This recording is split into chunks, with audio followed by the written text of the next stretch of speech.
Well, good afternoon. I will call the meeting to order. It is 1:01 p.m. I'd like to thank everyone for coming today. We have a number of different items on the agenda, so we'll jump right in. We do have already a mover and seconder to adopt the agenda. Thank you, Brock and Art.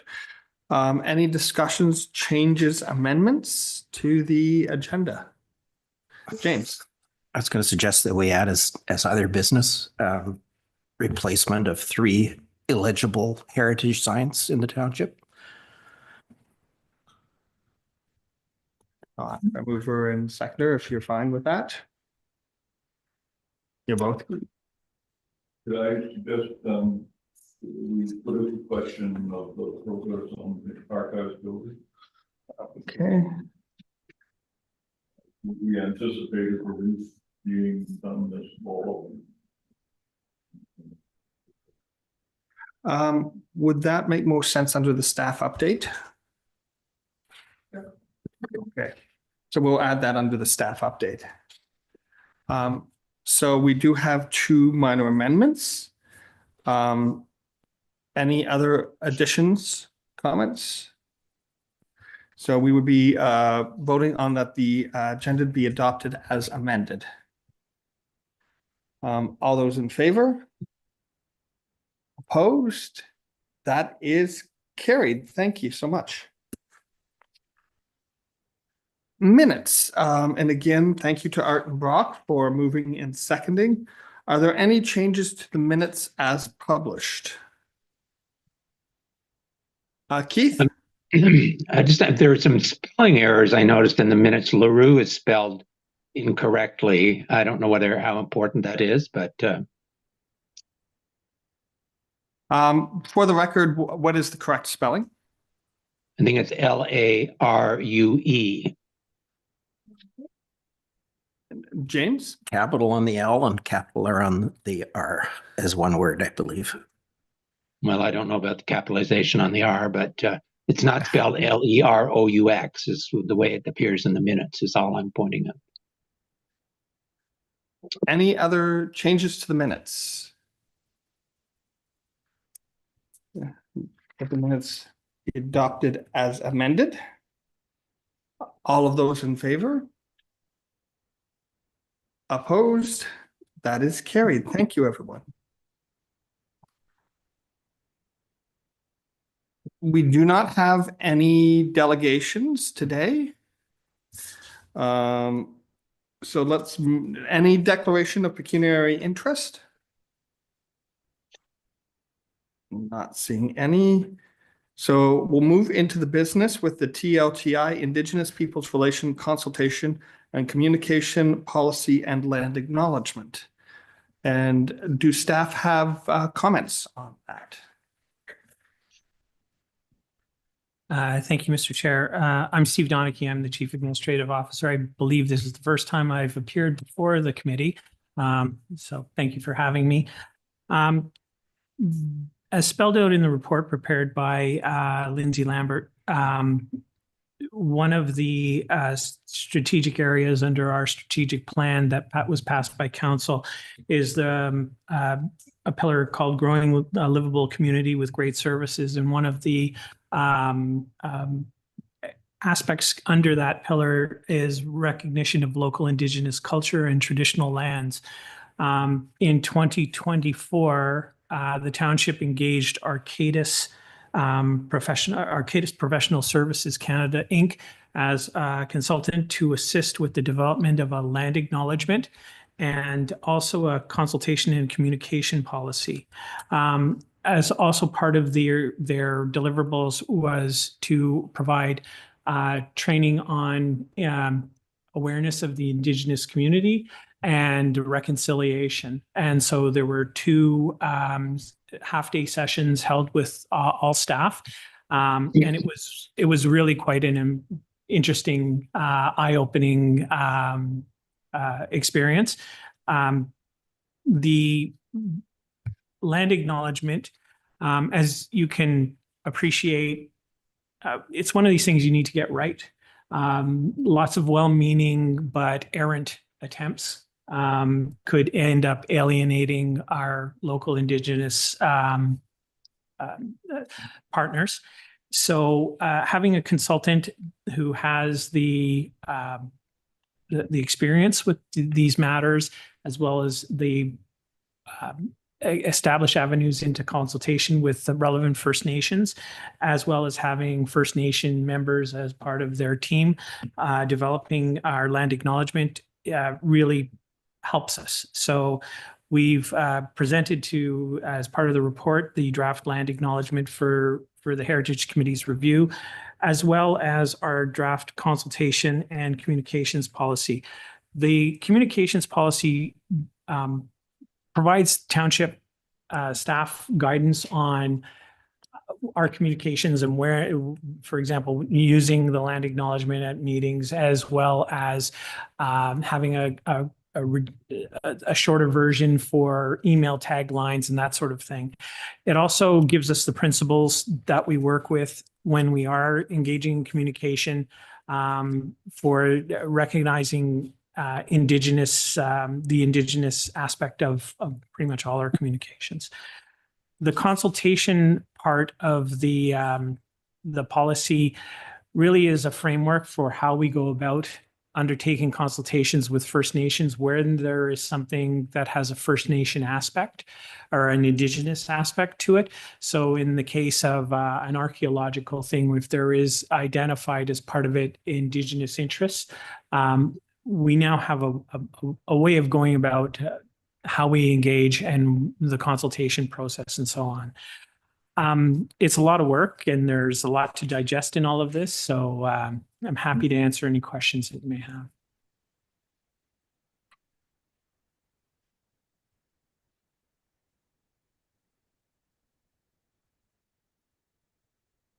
Just because I'm dealing with this right now, in terms of the engagement on archaeological matters, are you following the ministry's recommendations or the recommendations that are often coming out of the communities, which is engagement at stage 1, 2?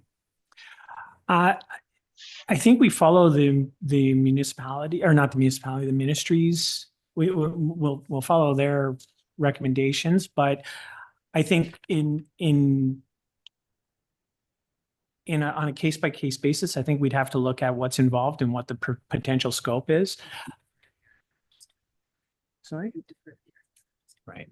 Director Venditti just reminded me that we also will take into account the opinion of the archaeologist doing the work.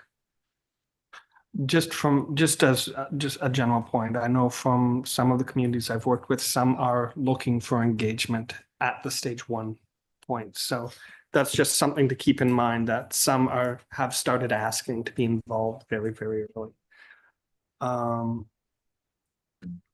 Yes. Thank you. Through you, just to add to that, one of the things that this protocol does do is allows us, when we're going out with procurement, to ensure that we include within our procurement documents, this is a guideline to be able to make sure that we're working with our consultants to make sure that engagement is appropriately done through any capital projects and any other works that the township is doing as well. Perfect. The only two other questions. One is more a minor point. The Declarations Act 2021, I think, is referring to the United Nations Declaration on the Rights of Indigenous Peoples Act 1921. So I don't know if you wanted to put the full thing there.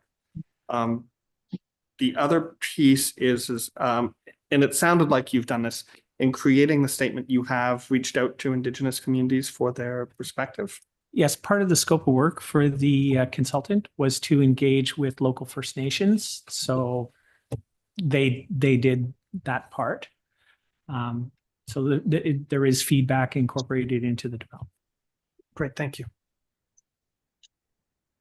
James? Through you, Chair, may I ask, when you say reach out to local Indigenous, is that kind of this township individuals or organizations, or is that these larger groups mentioned? Well, I think we're all aware Are we preliminary to all this? There isn't a reservation within the township. So we would go to the next nearest. And the bands who have traditional lands, our lands, the township that, got to say this properly. The lands in which the township is upon, we would go to the traditional landholders, being the Mohawks, the Mississaugas, the Algonquins, what have you. Okay, and a further question.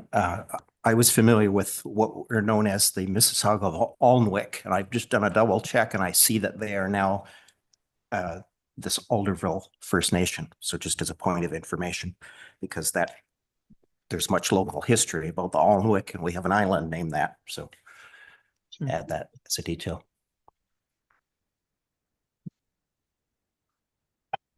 Other questions? Brock? Thanks very much, Marcus, as chair. When I, just some comments, and I know it's a very, very sensitive topic, and I don't want to be seen, and I don't want the committee in any way to be seen as anything but inquisitive.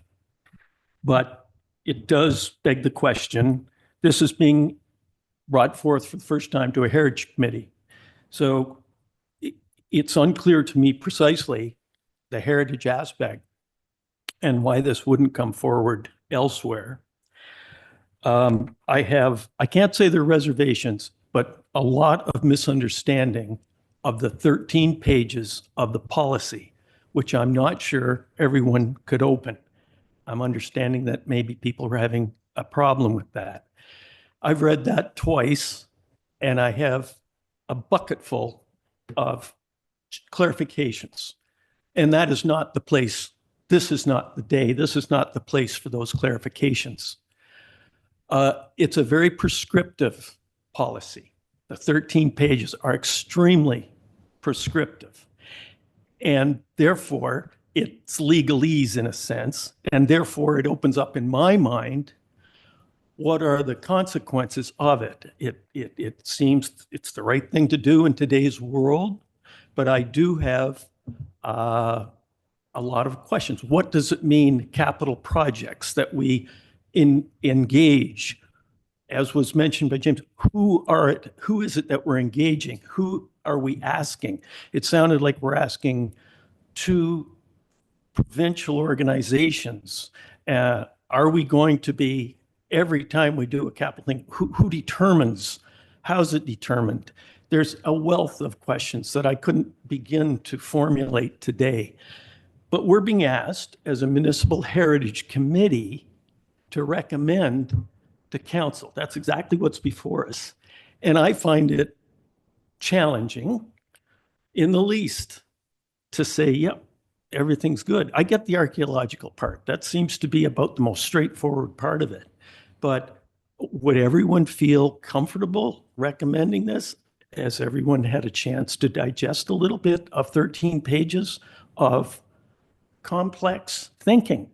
And it was done by Arcus, I believe, I always mispronounce it, who is a very professional organization. But, you know, I would like to see a presentation from them before, say, council or committee of the whole, so that we could ask some questions just to feel comfortable. Is this something that every municipality in all of Eastern Ontario, like I guess I could say Leeds and Grenville, have they adopted this level of prescription? Again, I don't want to sound, I must sound out of tune with today's current policies, political policies or whatever. But I think that we need to have a fulsome discussion so we're all on the same page and there's not some unintended consequences here. So that's I don't think I could state it any clearer. So thank you very much. Thank you. Staff. Thank you. Through you. It is a prescriptive document. And the reason for it being prescriptive is that it's a prescriptive process. Well, it's an iterative process too, and that you learn and grow as you go through the process, which is acknowledged. the provincial policy statement indicates that Indigenous consultation is required to happen and happen early when it relates to planning matters or capital projects. When we speak to capital projects, it depends on the capital project and what it is. So it's not like it's going to apply to everything across the board, but I'm trying to think of a good example. Better example, private development. Somebody does an archaeological assessment and the archaeologist comes back acknowledging that there may be some Indigenous artifacts or Indigenous ties to the property. Then there's consultation required, because how do we handle what's there? And so what the protocol does is sets out who needs to be contacted, the right government agencies to contact to find out who had treaty rights on the land and what bands need to be contacted, that type of thing. So it's something that's going to help direct and guide staff as well as our consultants in terms of those processes. So if we're doing a capital project that's a replacement of road for road, that's not something that's necessarily going to require it. However, moving forward with a new official plan is going to require it. Moving forward with a new subdivision, which isn't a township capital project, but it's a development, may require consultation. So there's different aspects, and it's development specific that we're going to need to look at. In terms of process going forward, the terms of reference of the Heritage Committee require the committee to comment on matters of cultural heritage interest in the township, of which this absolutely is.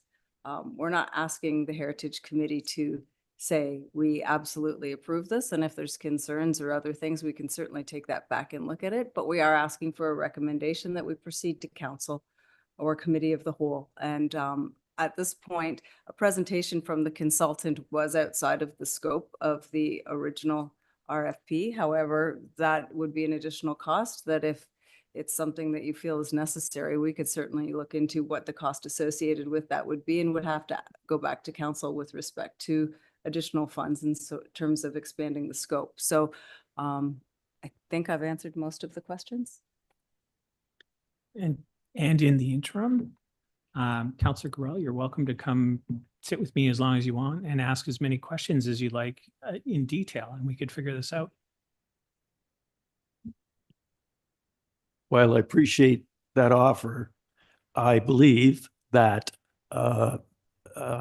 these are issues that should be discussed at committee of the whole and at council, as they no doubt will be. And again, I am only bringing it up because it is such a very delicate issue. And my sense of it is that people are nervous or reluctant to bring something forward, or to bring a question forward for fear of appearing insensitive. And once again, I refer to this document as 13 pages of prescription. Could it not have been, and can it not be made much simpler? Again, I would ask, has the township, pardon me, the county, has the county dealt with this? Have 10 other or 9 other townships in the county looked at this? Are we the leaders there? It's just a wealth of questions. I know we paid money for the consultant, but I would definitely like to hear the consultant and understand better the who, the how, the why, and the what. There is another issue. Who is the lead on this? In the prescriptions, in the communications, I mean, are we going to hire lawyers? Are we going to hire the law firm to go out and determine whenever there's an archaeological find or something, or a capital situation arises? Are we going to have a law firm contact the province? It's to me, it is, I'm not going to call it a slippery slope, but I threw that in there. It could be a very challenging another layer of something that I'm not sure that we haven't overcomplicated it. I appreciate, or I think I understand partially where it's coming from, and I appreciate that it's been stated that the province is requiring it in provincial planning statements. But is this the right level? It seems to me reading that document and taking on its face value, we'll be discussing things with everybody from Brant County to God knows the north, wherever. And that's the prescription that sort of bothers me. I really am rambling here because the document is so rich that it requires, I think, a presentation from the writers. Thank you. I'm going to leave that. I would therefore, I guess, suggest that this committee, unless they're deeply satisfied with it, I would recommend that it be deferred. Although it's only a recommendation from this committee. So if the committee's satisfied that that's a good thing, just to recommend it, so be it. But otherwise, it could be deferred. I don't know that that gains anything, a deferral versus a recommendation. It's still going to be talked about at committee of the whole. It still has to be accepted and voted on at council. But as I say, the delicate nature of it almost precludes discussion. It's almost like this has to be. And that bothers me. I'll be blunt. Thank you. Thank you through you. I was just going to note that this part of the reason this is being brought forward is that if you recall, and you may not have been on the committee at the time, Councillor Gorell, the Heritage Committee did pass a resolution to council asking staff to prepare a communications protocol so that in a situation where we did need consultation, we had a process and understood what that process was in terms of moving forward. And then there was a report to council and council passed a resolution directing staff to do this. So that's where this is coming forward. In addition to that, the requirement for consultation is not just a Provincial Planning Act requirement. It falls under various different pieces of legislation, including Environmental Assessment Act and other pieces like that. With respect to engaging lawyers and that type of thing, that's not what this means. What it means is an archaeological assessment is a requirement to support a lot of different things, including capital projects, including private development. If the archaeologist identifies that there is potential for First Nations or Indigenous contact there, we have to involve the First Nations. If it's a policy project, we have to involve the Indigenous peoples through consultation. So what this does is gives us a guidebook in terms of doing that. Yes, it's complicated. Yes, it's very legislated. And this is going to be a living, breathing document that was going to change if the government changes the policies in the process. So it's not straightforward. And I understand your concerns around it because it's something that we've been very cautious in terms of moving ahead with and pulling together as well. So I would say that this is a starting point and that it's going to be something that we continue to learn from, and it's going to evolve as we use it, to be honest. Other comments? Art? Yeah, I looked online for the wording of the document. I didn't find it, but when the pieces of paper came around looking for movers and seconders, I noticed that Brock didn't move it. So it fell to me to make the motion, but I'm moving the recommendation of this item without ever having read it. So with that qualification, I guess we'll vote on it. James?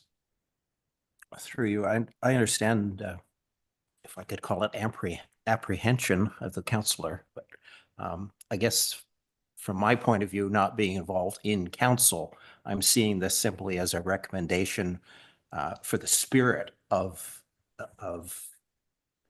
the work that was done on this, and know that it will be passed on to the council, who will then have to deal with more of the details and concerns. Keith, you had a comment? Yes, through you, Mr. Chair. I certainly understand Councillor Gorell's remarks. And I agree. This was initiated by the Heritage Committee some time ago, but because it was some time ago, it's been this long getting to this point. I don't see why we can't defer this. My question would be, since it's a rather important policy, is it going to be made public? Will people in the township get a chance to see this before it's adopted by council? Or is it just going to go to committee of whole and then within 2 weeks will become official policy without any other public consultation?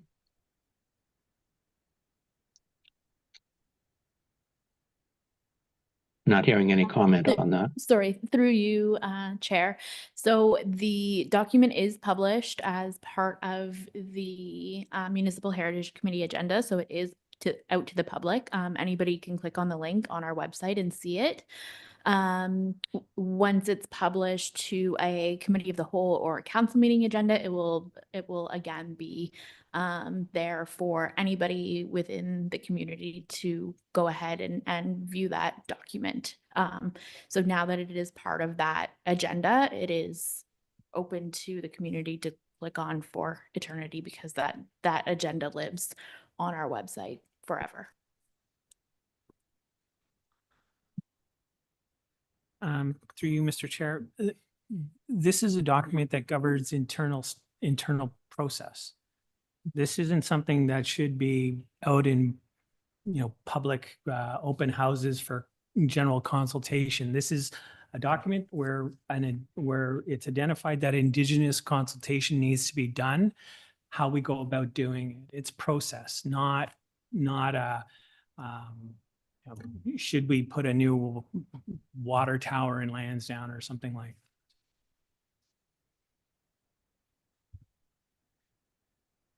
I can just provide a little bit of context from my experience. This is actually pretty standard from what I've seen across the province, not only for municipalities, but for universities, for education boards, for some large companies.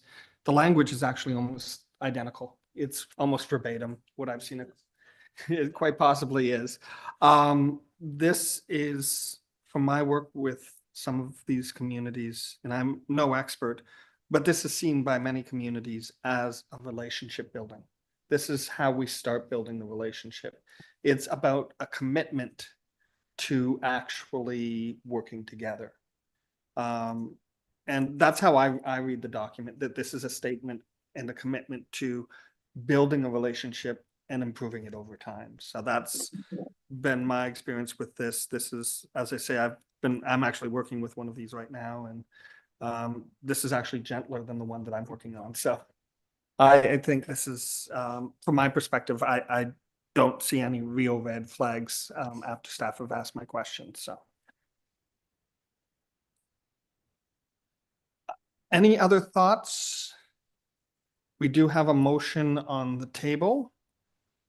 I'll read the motion just so everyone has it. That the Municipal Heritage Committee recommends that the Committee of the Whole recommends that Council endorse the Township of Leeds and Thousand Islands Indigenous Peoples Relation Consultation and Communications Policy attached as Exhibit A to report number 2025-004, and that the Municipal Heritage Committee recommends that the Committee of the Whole recommends that Council endorses the Township of Leeds and Thousand Islands land acknowledgement attached as Exhibit B to report number 2025-004. So there's two components here, which we are providing the motion on, the policy, but also the land acknowledgement statement as well. James? You have a seconder at this point for the motion? Yes, we have a mover and a seconder. So Art has moved and Brock has actually seconded. So That puts it on the table. yes. Yep. So I would turn to the committee to ask how you would like to proceed. Calling the vote? No, just if people are happy with the motion, if there's a amendment, or if the committee wants to do something different. I have heard a couple people mention deferral to staff. I guess I would just ask if deferral is something to be discussed. Staff would need to know what the deferral is for and what the committee would be looking for with respect to a deferral, because just to defer it, we have nothing, no direction.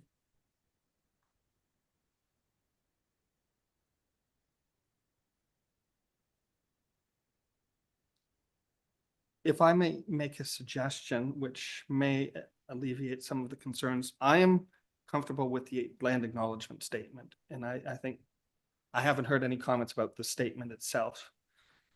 In terms of the policy, would it make sense to recommend in principle to the committee of the whole so that it actually goes forward to the committee and the committee of the whole can discuss it in a larger way? Yes.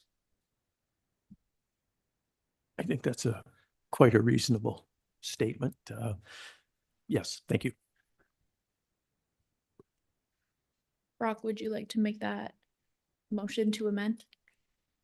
Yes, motion to amend to accept the land acknowledgement statement and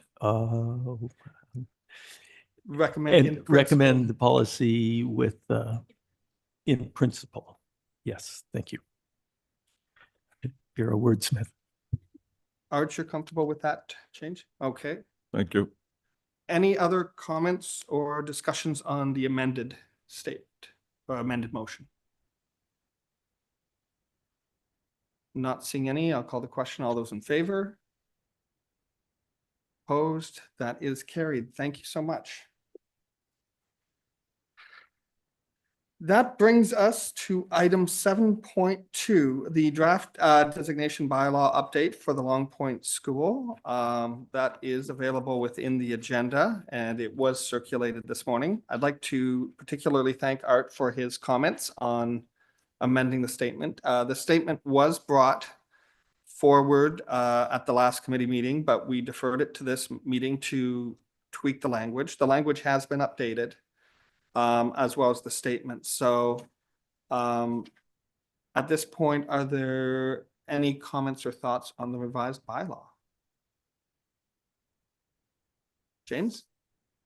Just as a matter of information then, you say tweaking, was that in relation to dates and timelines on the structure? Being more specific? Yes. Art actually went through and he updated a couple of the dates in the last version were incorrect. So he gave us the correct dates. So related to Belfry and Flagpole and in the vestibule. Yeah, okay. Yeah, and Thank the builder. We do have a name for the builder. Great. If there's no discussion, would someone be willing to move a motion to adopt the updated bylaw? James, seconder? Art?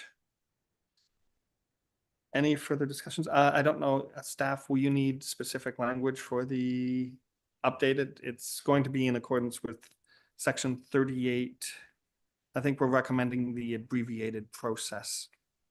So under 30.11 is the abbreviated process for the update. So do you need that in the motion? Okay, so to recommend to council to amend the designation bylaw for the Long Point School in accordance with section 30.11 of the Ontario Heritage Act. Okay. Not seeing any other discussion, I'll call the question. All those in favor? Opposed? That is carried. Thank you. This brings us to the information items. And I will turn to staff for the update. Yes. Thank you, Chair, and through you. Just to quickly run through some of the staff updates for this meeting. We can report that the grant that was awarded to 436 Lyndhurst Road back in July of last year was successfully completed. That was the partial roof replacement. and the funds have been released to the property owner. And Any questions from the committee on that matter?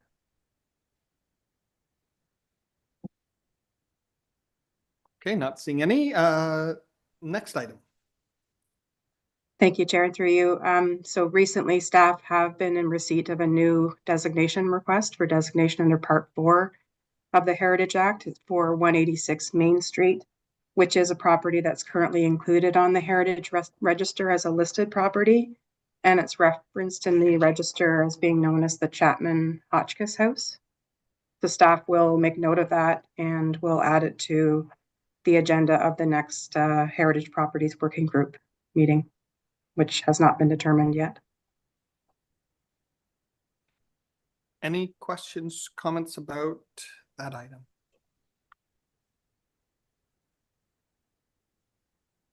Not seeing any. Item 8.13. Thank you, Chair, and through you. Staff were made aware that there was a request for an update on the Ontario Volunteer Service Award nominations. The staff can report that following the direction that was provided by council through this committee for the nominations, that we did create an account online on the Ontario portal and submit the nominations as approved by council.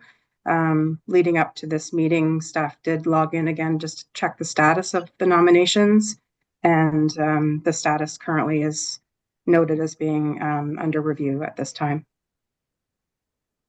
Great, thank you. And lastly, 8.14.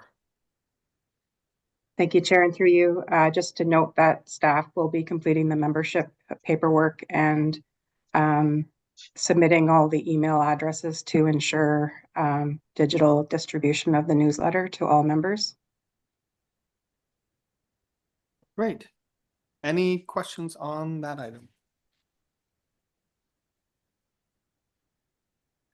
If not, thank you to staff for the report under 8.1.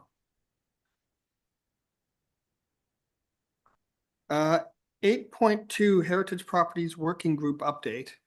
I can speak to this a little bit. Several people in the room were on the site visits. Site visits were undertaken of 247 Old River Road and 181 Tower Road.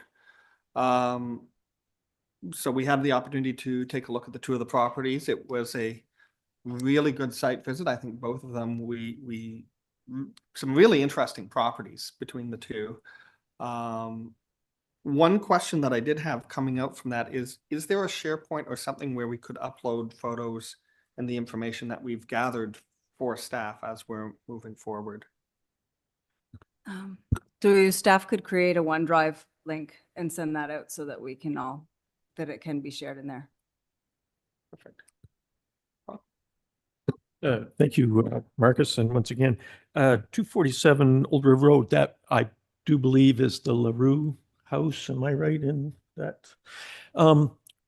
There's a wonderful stone abutment of the former bridge that would have been perhaps Old River Road before the parkway went in. I'm guessing that is correct. I'm a neighbor down there. I'm not sure if that's on the property of 247, and I was just curious, would that be part of the consideration here, that beautiful abutment? So I can actually speak to this because I already asked that question of staff. It apparently is owned by the province, so it is actually separate from this lot. Yeah. James. Follow up to the site review and question for Lindsay. The homeowners at LaRue offered an album that was taken away to be scanned. Has that been returned? And I would like access to see the material in there. Through you, Chair, yes, staff did borrow the binder and have scanned all the contents and have returned the binder to the property owner, and we can certainly once we create the shared account and file sharing, include all of those materials and documents for everyone to have access to, certainly. Thank you. On a humorous note, if I might say, I'm not sure if any gold's been found on that property, but the myth exists that Bill LaRue buried his gold there. And over the years, I know various people have looked for it. Thanks. Thank you. Any other additions, comments on the site visits? I don't know, Miss Lambert, if you wanted to provide any comment from a staff perspective.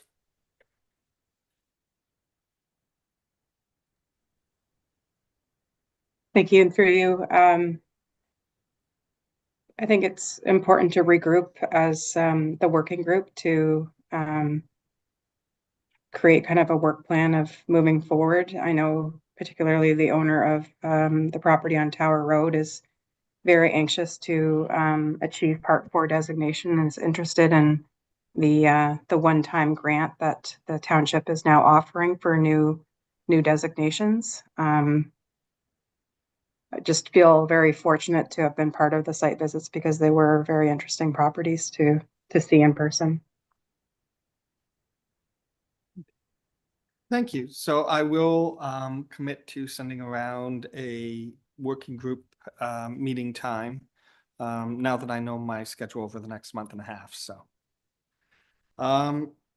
thank you. Item 8.3, council update. Brock, I don't know if you had any updates for us. I can't think of any, excuse me, through you, Your Worship. I can't think of anything specific except the budget, I think I could say was similar to last year's budget passed. I think the numbers were the same. The only change was that we reallocated some funds and took some funds from, I believe it was advertising, and moved it into education to support the conference for next year. Yeah. Thank you. I think that's it from council point of view. Thank you. Just to jump back to the staff report, the progress of the archives building. I don't know if staff can speak to that. Thank you, through you. So the RFP was issued for the work. It was dependent on the budget being approved. So council approved the budget at just this past Monday's council meeting. So the RFP for the award will be coming forward in February with work commencing this year. So I'm not certain of the specific timeline associated with that, but now that budget has been approved and the RFP has been issued and not yet and will be awarded, there can be timelines associated with that, but I don't have the specific dates and timelines associated with the work program. Perfect. Any questions? Art and Brock. Does that include both buildings, do you know? I think we can provide an update once the director of operations can confirm what that is, but I believe it does include both buildings. That'd be good. Thanks. In trying to recollect the budget item, I would say it was disappointing that a grant application, I believe, was turned down, and it was a big one for the archives. It was hoped that a $500,000 grant could be had, and I believe it was turned down. And secondly, in answer to Art's question, I believe that the bulk of the money in the budget is for the archives, but there was, and it would require a little from the director of ops and so on. There was a portion of money that was still going with the Springfield House, but it was a much lower number. And I don't know the exact numbers. And I'm not 100% sure that I want to state it, but the budget for the archives building became pretty significant. And at council and at the budget meetings, there was a lot of concern about the amount of money being allocated. Now, it all seemed good when the $500,000 grant was maybe on the table, but council did express a lot of concern about that not being available and the moving forward, and particularly when you start factoring in AOTA, things can very quickly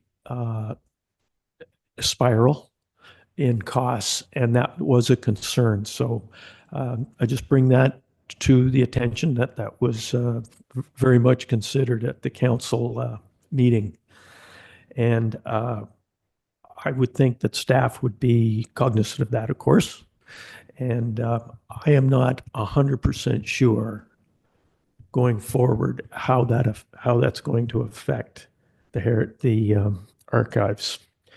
An RFP went out, but in honesty, I can't state with certainty that things are going to move forward. I might be speaking a little out of turn there, but it's worth considering because we're talking, the starting point was $1 million, and we could be going beyond that, but that's something haven't been presented to us. I just want to put it on the table. I want to state it that it's expensive.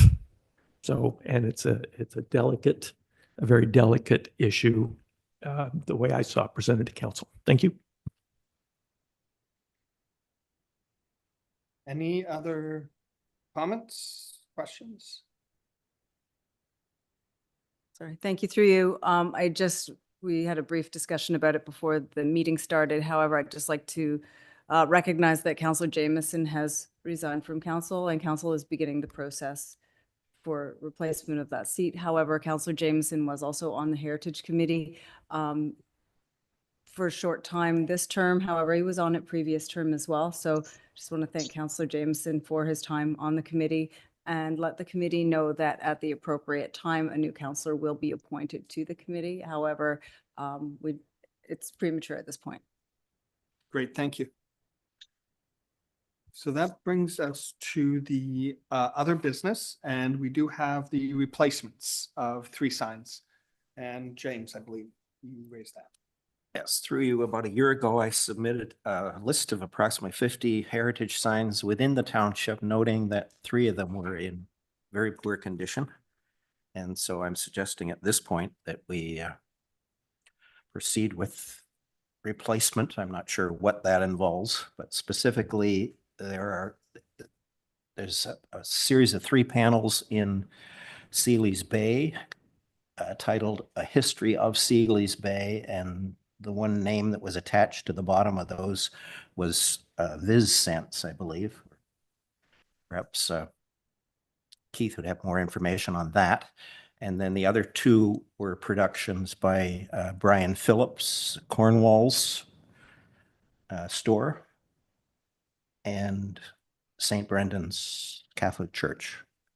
So those last 2 in particular are illegible. I have also a letter from Brian Phillips, who, as I say, was the originator of those last 2, and he mentioned that he, in fact, would like to update one of them with a proper picture of Charles as opposed to the brother. And he also had some recommendations in terms of companies that were capable of doing that replacement. So again, I don't know all the processes involved, but I think we should move on to replacing them. Thank you. Just a couple of questions for clarification. One being, by any chance, did he provide any costing associated with the replacement of those signs? And second, I don't recall, are those signs on public property or private property? What we would need is a resolution through the committee, so we could perhaps include this as an item for discussion on our next agenda. Budget money hasn't been allocated to this year, so we would need to do a report to council. I know that when we were discussing the budget at our last meeting, I acknowledged that there is a Heritage Reserve Fund, and we also have money from Heritage Celebration grants that haven't been used that goes into a reserve fund. So there is potential reserve fund allocation that we could ask council to do to allow that work to proceed. But we would need to know the value, the location, to ensure that if it's on private property, we have the permission of the owners to be doing that. And then we would need a resolution from the committee to go to council to ask for funding for that work. Well, Thank you. Through your worship again. Those signs are terrific, number one. Number two, it was never clear to me, some of those were put up, not privately, but by, say, a group like Sabara or Rockport Development Group. So when it comes to the funding, I know some of those signs. There's one at Highway 4 going up toward the Webster property there that's illegible as well. So of all of those signs that I've seen, I'm not sure who's in control of those, so to speak. And I don't know where to find that, where we would dig that up. Thank you. Sorry, it would depend on what property they're on. So we would need to know if they're sitting on private property or public property. So I know that at one point there was conversation about a Lansdowne telephone sign. I'm only using this as an example because it was going to be on private property. And so if a sign is located on private property, the township has no way to ensure that it stays on that property and is maintained, which is why some of them are located within the road allowance and the private right of way, which then makes them a township asset and something that we can maintain and repair. So that's why I recall our discussion regarding the signs. I don't recall the exact location of the Sealy's Bay sign or these other two that you've mentioned in terms of whether they're on private property or public property, because if they're on private property, we would need the permission of the landowner and their acknowledgement that they're going to maintain these, because we don't have any way to make them maintain these. But there is a benefit to having the cultural heritage signs on the properties and having the information out there. I can picture the two, like the St. Brendan's Church and the Cornwall one, but I can't. Yeah, and I know there's one on the customs dock property as well. So we just need to put a little work into reviewing them and figuring out where they are and what the implications of replacing and upgrading them are. And making sure that if we, so for example, sorry, I'm rambling, but the Historical Society did the railway sign that was put up last year. Mm-hmm. It's in the township road allowance. The work was done by the Historical Society, I believe, were representatives of the railway. Mm-hmm. That sign didn't go through this committee before it was put up. So if we're going to ask council to put money into repairing those signs, we need to make sure that we have at least the permission of the groups that prepared those signs in the first place, if it wasn't through this committee to do that. Perfect. James? There are GSP locations. It's also an interactive map of Historical Society that shows those signs in their locations, so someone can determine whether private or it's ever to put. Mm-hmm. I was hoping that Keith might add to this. I think there's numerous signs in Sealy's Bay that were funded by Sabara, and I don't know though, so what their status is at this point. I'm also curious if the signs that have deteriorated are attributable to a particular supplier. Probably Brian Phillips would know that. I think we were forced to, well, I think the variety of signs that we started out with were discontinued, and they were the ones that we were happy with the performance of. So I don't know if there's something traceable to suppliers and durability. Actually, Keith first, then James. Through you, Mr. Chair. The signs in Sealy's Bay were all done under the auspices of Sabara, I think with some financial contribution from the township and from other sources as well. They're all on public property, on township property. I fairly with, except one may be on the county right away. I don't know. It's where the county and the township road join, but all on public property. And I'm sure that this has already been the deterioration of some of those signs, particularly there are 3 of them that are and probably need to be replaced, although one is in particularly bad condition. And Sabara has already had some discussion about that, and they'd certainly welcome any initiative to replace them. I would like to ask also, Councillor Gorell said that the sign near the Webster property, and I don't know whether he means the Blue Mountain sign. I'd be surprised to hear that that's in bad condition since it's only 4 years old, I think. But No, the sign I can't, in my head, I can't quite pinpoint it, but it's at a bend in Highway 4. Where I used to walk my dog, that's why I know it was, and it was illegible.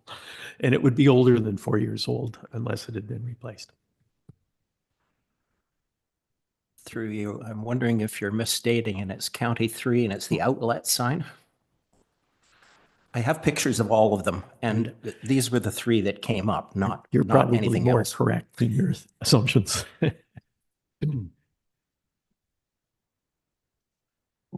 Oh, sorry, I would just add that I do have some details about companies in Brian's letter, and he did make a reference to the fact that suppliers were changed because the one made a minimum order of $5,000. So I'm assuming these signs are less in cost then. They switched to a new supplier, which he's given me the name of, and he's saying their work is a very high quality, high resolution. And he would supply us with images for reproduction for the latter two, Cornwall and James, St. Brennan's. if I might ask, the deterioration as I see it, when I look at that, looks to me like it's UV related. I think we could probably agree on that. These suppliers, we should really, one would think we should be, that would be a priority if they could demonstrate that the UV is can be dealt with, whether it's the image underneath the plastic coating or whatever. Both of these were 10 plus years old, Oh, and okay. he's done many since. Yeah, yeah. Thank you. Keith, I noticed your hand still up. Have we got your response, or do you have another comment? Through you, Mr. Chair. Well, I agree that the UV is a major problem for these signs, and I think that I would be very surprised to learn that there is a way to create these signs. Because I've seen signs in other locations where after a 10-year period, the signs have faded to the point where they're almost illegible. So I don't know whether that's going to be something that's ever going to be overcome, and maybe we just have to accept the fact that they have to be replaced on a regular basis. I don't know. The one further thing I would say about the Sealy's Bay signs is I recall a conversation that I had with Sabara people was that they were looking at the material that was used to create the signs and all the templates and everything, I think exist somewhere and could probably be resurrected and provided for a new sign if that comes to pass.